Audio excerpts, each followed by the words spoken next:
Sir, જ્યારે ખબર પડે કે કોઈ વ્યક્તિને હર્નિયા થયેલું છે તો એના માટે અલગ અલગ ટ્રીટમેન્ટ ઓપ્શન્સ શું હોય છે?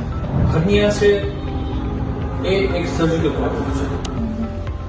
આમ સમજીએ તો દિવાલ છે તૂટી ગઈ છે તો એને શું કરવું પડે? તમારે એને પ્રોપર રિપેર જ કરવું પડે. તમે ત્યાં કોઈ કપડું લગાડી દો કે પતરું લગાડી દો તો એ એનું સોલ્યુશન નથી.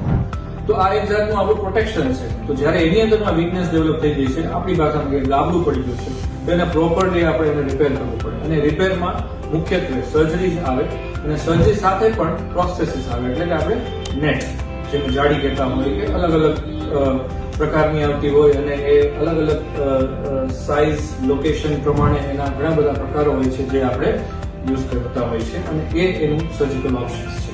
બરાબર છે. બે રીતે સર્જરી થાય.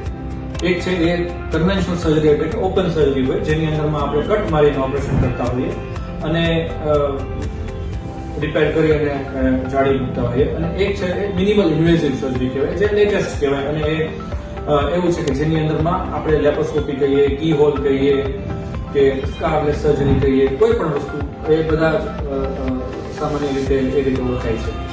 એમાં આપણે ઓછામાં ઓછું કટ મારી અને કી હોલથી આખી સર્જરી થતી હોય અને એ સર્જિકલ ઓપ્શન્સ છે.